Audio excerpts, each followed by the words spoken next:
It's the last day of the offsite.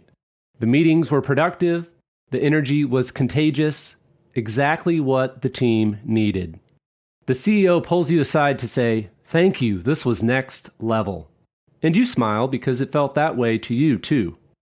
You found the secret to delegating the logistics so you could focus on shaping your team's experience. You used Offsite. They handled the venues, the negotiations, the logistics, and together you created an experience that will move your business forward. Sound too good to be true? It's actually within reach, and it can even save you money. See how at leaderassistant.com/offsite.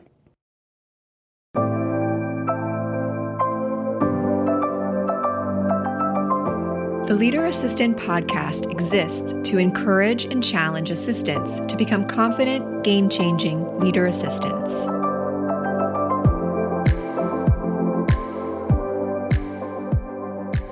Hey friends, welcome to the Leader Assistant podcast. It's your host, Jeremy Burrows, and I'm really excited to have you here today listening.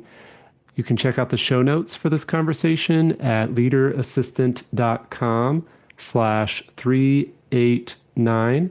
leaderassistant.com/389.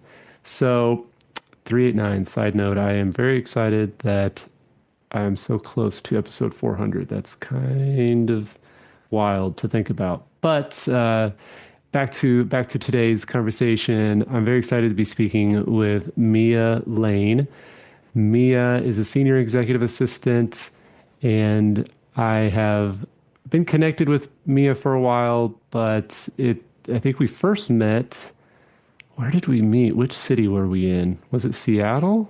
Well, Chicago. It was Chicago. quite a year Okay. back. Yeah, because Okay. you were you were in the expo booth with Spoonful of Comfort. Oh yeah, that's right. That was way back when. So we met then, and then I'm finally excited to. We had some mutual friend, Tara Sims, really strongly encourage, I'll say, you to get on board with the podcast train. So love Tara, and really excited to have you on. So welcome, Mia. Welcome.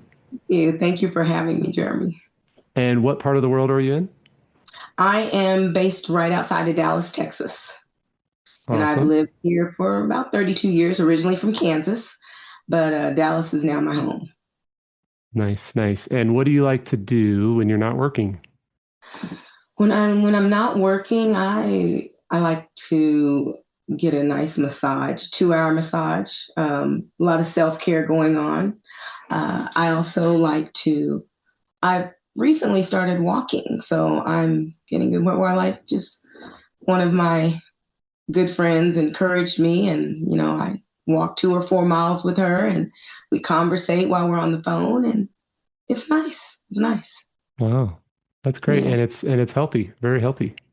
Yes. Awesome. Well, we're going to jump right in. Tell us a little bit about your career and how did you get into the assistant world and the assistant space, and then tell us a little bit about your progression throughout your career. Okay. Again, thanks for having me. I've been a senior EA, currently working at UKG, been in the profession for about 34 years. Originally started out as an admin assistant. I guess first it started into customer service, transitioned into admin assistant, and just was something that I loved. Then I just kind of set milestones for myself to kind of climb up the ladder from admin all the way up to, a senior EA supporting at the C level. I am an advocate, a mentor, speaker, and passionate supporter for our profession. I spent a lot of time just helping admins recognize their value, own their voice, and just lead from where they are. And a lot of my work today focuses on partnership and just reminding people that their impact matters. Love it. What has been your favorite part about specifically your assistant executive support roles? My favorite part is actually that no day is ever the same. And in the full gamut of my career, no day has ever repeated itself. I like the fact that you're on your feet. It's last minute. It's pivoting here, making decisions there. And I think that's what I like most about it. It's not boring in any fashion. Mm-hmm. So I think that the fact that it keeps me on my feet and it's new opportunities and challenges every day, that's what I admire about this profession. Mm. Same. I always say never a dull moment, and I mean it. Yes. There's never a dull moment in this career. Never a dull moment. What about your least favorite part? What's been maybe, it doesn't have to be with your current role or maybe just in general, but what? It's all the I can. I mean, I'm so ready to give you an answer on this. I can't wait for you to stop talking. What is my least part? The people who are not aware of the impact that we make. And, it's to the point where, people can just assume, oh, we get coffee, or, oh, we just calendar, we just, schedule meetings, but it's far more than that. And there used to be a time in my career where I actually got irritated when people assumed that they knew what my role was and they were completely, off from what it was. So now it just empowers me more to say, hey, no, you got this wrong. Let me tell you what I do. So you have to embrace that, something that could be negative like that, into something positive and just, say it. Here's what I do. I bring impact to everything. I may be behind the scenes. That's why you really don't know what I do, but let me enlighten you. Love it. That's great. And that's kind of, that's been one of the big mission statements, if you will, for this podcast over the years. It's just like, listen, like assistants, not only do we assistants have to see ourselves as leaders and strategic business partners, but we need to help other people see us as leaders as well. Right, exactly. And believe that you're a leader, because, it's unfortunate that some people in our profession just don't believe that they are leaders. Mm-hmm.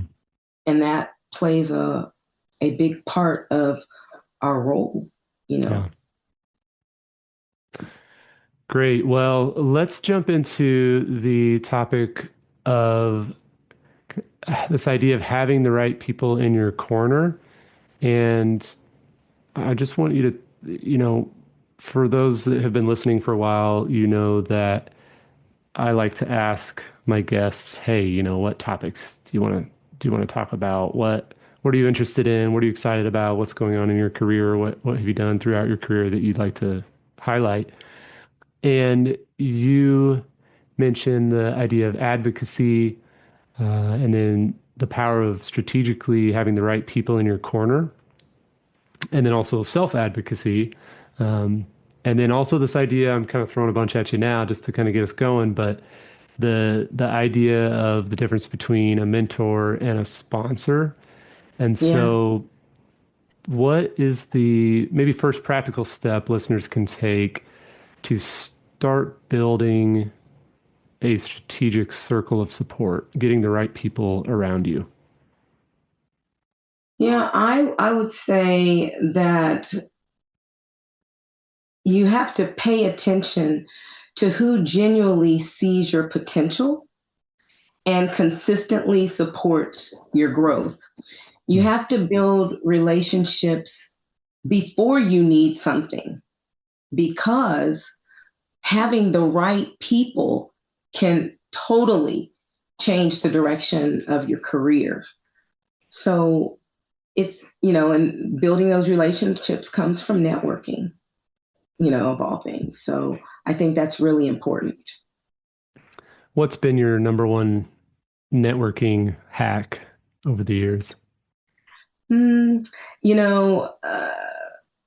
hack is just getting comfortable with speaking to people I don't know.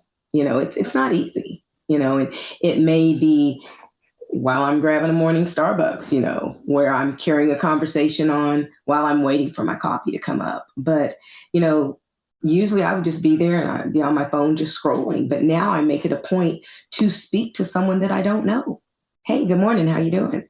Oh, what is it that you do?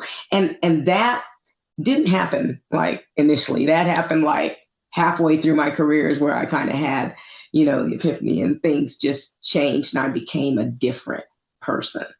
But Yeah. yeah, that's something that I find is valuable because I meet a lot of different people. And it's not just when I'm at Starbucks, it could be in the grocery store, wherever, but at least once a day, I try to do that, and it gets me out of my, comfort zone as well. And even still years later, it can still be uncomfortable because, a look is worth 1,000 words. And sometimes people can look at you like, are you really trying to talk to me? And you don't know me, but, Hmm. it's moving past that. So.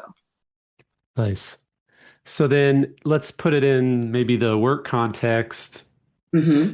talking to people, talking to coworkers you don't know, et cetera. How do you start to identify those people who maybe could turn into a mentor or a sponsor or, you know, somebody that's really in your corner? Well, I guess to start out defining the two, I would define a mentor as someone who guides you, while a sponsor, in my eyes, is someone who actively advocates for you. The Mm. mentor, they speak to you. Sponsors speak about you in those rooms of opportunity. So the distinction between the two can significantly impact your career. And it's a blessing when you can come across one person in your career that does both of those things for you. Mm. Yeah. Yeah. Yeah. So like the mentor is somebody that's like, hey, here's how you can progress. Here's how I Yeah. can, be there for you. But then the sponsor is somebody who actually goes to bat for you. Um, Yeah. that's awesome. So what has or how has that looked in your career then, as far as having a sponsor and what opportunities did that bring and how did that come into effect? Well, in my career, there was one leader who truly, I mean, he just reshaped my career. His name was Scott Howard. I started working with him at McAfee, where I supported him as the CIO.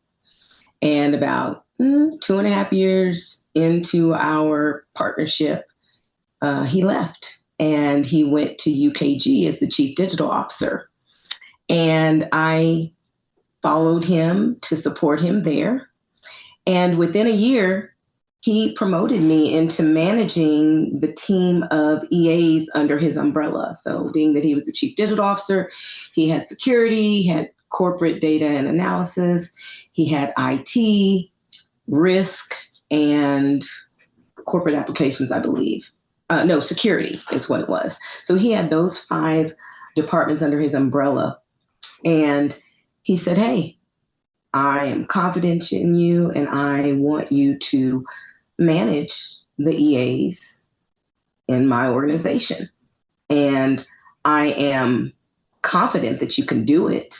I will mentor you, I will coach you.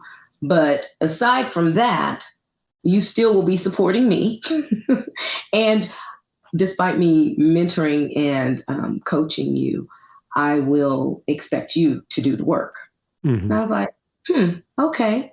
And, I was fine with that because I would be managing a team doing the same work. And I knew the role because that was my profession. So I still remember him telling me, like it was yesterday, that he believed in me.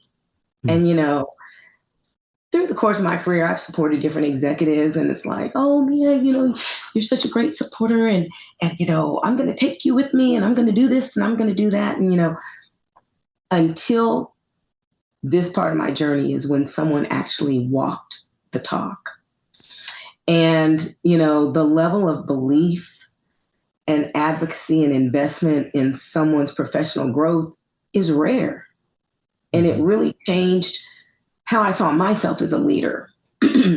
And, throughout the course of we had almost 6 years together. In 2024, we won the partnership award with IAAP. Nice. And that was a meaningful moment in my career. And but timing was just so unfortunate because of the fact that when they had the summit in New York City, July of 2024, was when Scott and his wife were on vacation in Spain. So he wasn't even able to attend with me. But what was really neat is he did a 3 or 4 minute video, and they showed it on the screen, giving his congratulatory remarks, and it was great.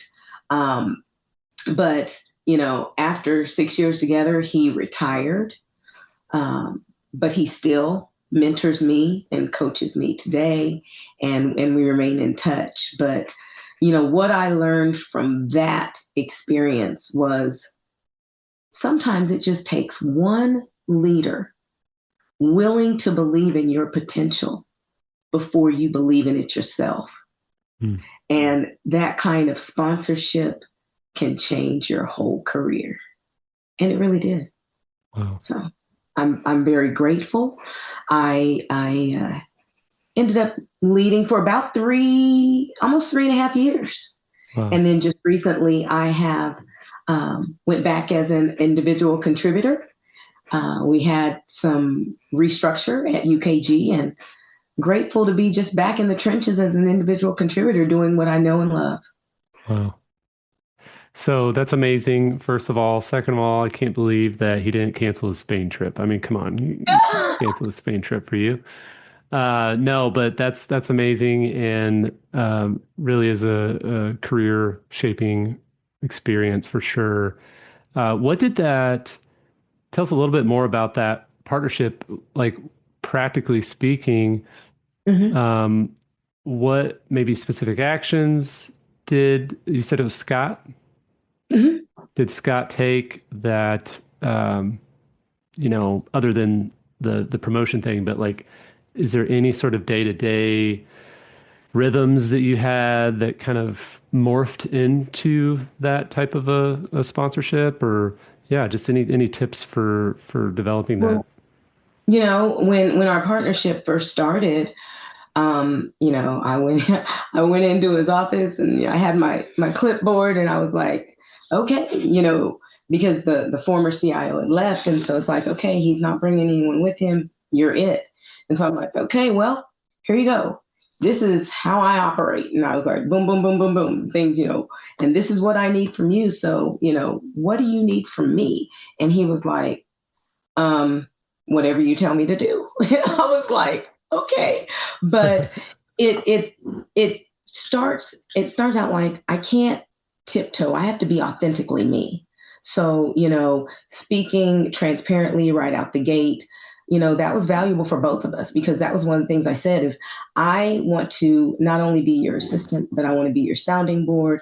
I want to be someone that you feel, we need to have each other's back, and we need to be able to support each other, and I can come in here and say whatever. If I'm having, a challenge, or if something comes across from someone else, I could just talk openly with him about it. But he knew that when I got behind my keyboard or in front of someone, that I was going to carry myself as a reflection of a leader, so, which is not always easy to do with some of the things that we deal with as admin professionals, but that having the transparency quickly evolved the trust that we had with one another. And, we both had the same mindset is trust is, honored until it's broken, so you just right out the gate, building that relationship of just being able to talk and ask questions. And he wanted me involved in everything, from his inbox to being on his staff, treating me like I was one of his leaders, when we would do different, scenarios with the different teams, with the 9-box or whatever it may be, as he was going around the table, well, Mia, what do you think? I had a seat at the table, and he had no problems sharing that I was his right hand, and I had a seat at his table, and even though I might not have been doing the work of the different teams, I interacted with all the different people in the organization, which, meant a lot to him as well. So, Yeah. That's great. So you mentioned in the middle of that, you kind of mentioned that it's not easy to advocate for yourself. mhm, Um, so for assistants listening who feel like they constantly deliver at a high level, um, but they struggle to speak up or present their own value to whether it's HR or their executive or mhm. colleagues, etc. What do you have any techniques that you would recommend they try? Just something maybe specific, even this week as they're listening. hmm What could they do to try and strengthen their self-advocacy muscle? Well, it starts with believing in yourself. And while this may sound, I don't even know why I'm saying this word, corny, while it may That's the Kansas in you, right? That's the Kansas in that's you. Kansas in me, something that I do each and every day. And, sometimes I do it when I'm, in my bathroom getting ready and I'm looking at myself in the mirror. I'm like, girl, you are somebody. You got this. And I just sit there and have a conversation telling myself how great I am. And you know what? It makes me feel good too. So I can now, when I get behind my keyboard at work and I get in, and I'm an hour in, it may have to pause and I may have to go back to my mirror again, just depending on what I'm dealing with. But I am really big on affirmations and just telling myself how good I am. Because if I don't believe that internally, number one, no one else will. And how I communicate on behalf of myself is how people see me and how they take in what I say. And if I'm not confident while I'm speaking and I'm very quiet and timid and I act scared and nervous, people see right through that. So even when you don't know the answer to something, be confident and say you'll get it. You'll find out what it is. So I feel like in order to strengthen the muscle, you have to believe in yourself. And for me, it starts with confirming to myself on a daily basis what I see in me. And you know what? The other day, you did really good, me. I'm proud of you. And I just, like I said, I have these conversations with myself because, yes, you can have those conversations with other people, but it starts internally. Does that make sense? Yeah, that's great. Yeah, I like to do my kind of reminder that I learned over the years that's really helped me with my confidence is just to remind myself that I'm a valuable human being no Mm, matter how well or not well I perform in my job. right. And that really helps me stay grounded and know that like at the end of the day, if I made a big mistake, that Yeah. it doesn't have anything to do with my worth as a human. It's just I Mm-mm. made a mistake and I don't have to let that, I don't have to dwell on that and let that really crush me emotionally, um, Right. because I'm detaching my worth from my work. So, Right. And once just like you said, on the line of making mistakes, it's learning from those mistakes too, mhm. because we're all human. None of us are perfect. And as long as we can learn from those mistakes, um, they're less likely to happen again. Yeah, So embrace the fact that, you know, we need corrections as well. yeah. Well, Mia, this has been great. I would love to hear just a little bit about, what you do outside of your day job as far as speaking and being an ambassador for the administrative profession. Just Mhm. give us a little bit of what you've been doing and how you got into that, and maybe even if anybody wants to reach out and connect and where they Mhm. could get a hold of you. I am very active on LinkedIn and I post pretty regularly. And it's all about, empowering people to know that they have an impact, that their voice matters, and that they are valued. They're somebody. And through doing that, like in 2025, I actually set a goal for myself, which was a crazy goal, but my goal was, you know what? I want to be more connected on LinkedIn. I want to have more of a following on LinkedIn and be active on LinkedIn first and foremost. And so I said, I'm going to post every day of the year. So every day of 2025, I posted on LinkedIn. Now, those posts started out being 2 sentences, and then they grew into being, a couple of paragraphs or whatever. You saw the growth, but allowing me to do that, you never know who you are reaching, because through those consistent posts, and I'm not saying you need to post every day, because, posting, based on the algorithm, posting a couple of times a week is great, right. But I was on a mission, and the more I was posting, the more comfortable I was getting with it, because at first I was kind of like, what do I have to say? But then it went farther than that. I was like, no, let me tell you what's top of mind today.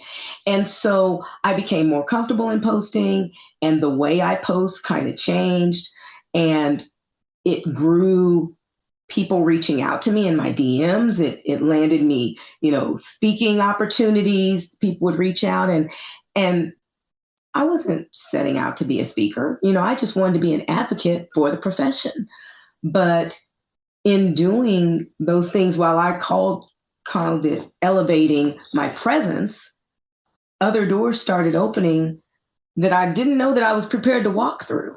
But I walked through them, and here we are. And now I can confidently say that I am an advocate for the profession. I've done speaking engagements. I've been on panels. I've hosted podcasts. I've been the interviewer, the interviewee, and just, I'm loving it, because we have a great community, and there are so many speakers and just professionals in our industry, and it's a great community, and there's room for everybody. Yeah. Well said. The only question though, follow-up I have though, is why did it take you so long to be on my show? I mean, come on now, Mia. I don't have an answer. I'm just giving you a hard time. I appreciate you, and I'm glad that we finally had the conversation. I will put your LinkedIn in the show notes at leaderassistant.com/389, leaderassistant.com/389 for people to reach out and connect and follow you on LinkedIn for sure. And then I also have a website, miamlane.com. Perfect. Yeah, I'll put that in there as well. So yeah, I'll put that in the show notes at leaderassistant.com/389 so people can reach out. But yeah, thanks so much again, Mia, for being on the show. Thank you, Tara Sims. A shout out to Tara again for encouraging you to finally do this, and we'll talk soon. Great. Thank you.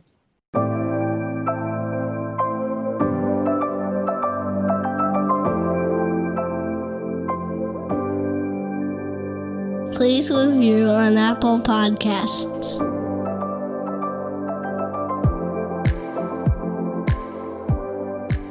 GoBulls.com. The Leader Assistant Academy is an AI-powered, on-demand professional development resource. It's for growth-minded executive assistants and administrative professionals just like you. When you enroll in the Academy, you get access to the Leader Assistant course plus streaming access to the audiobook. The course includes video lessons for each chapter of the Leader Assistant book, as well as the entirety of the Leader Assistant workbook study and discussion guide. Additionally, you get access to my exclusive Academy newsletter where I share thoughts on the state of the administrative profession, behind the scenes of my business, and sneak peeks at upcoming projects. Your enrollment also includes a one-on-one 25-minute coaching session with yours truly. But my favorite part of the Academy is the AI agent, which I've named ACE. ACE is the only AI agent on Earth trained on the Leader Assistant book, workbook, course, and Academy newsletter. So if you need guidance at 2 a.m. on a Thursday because you have a big meeting coming up with your executive and you want to ask for help, you can log on to the Academy, interact with ACE, and this AI agent will help you along your journey, guiding you to specific resources that are actually helpful in that moment. To find out more and enroll in the Leader Assistant Academy, visit leaderassistant.com/academy.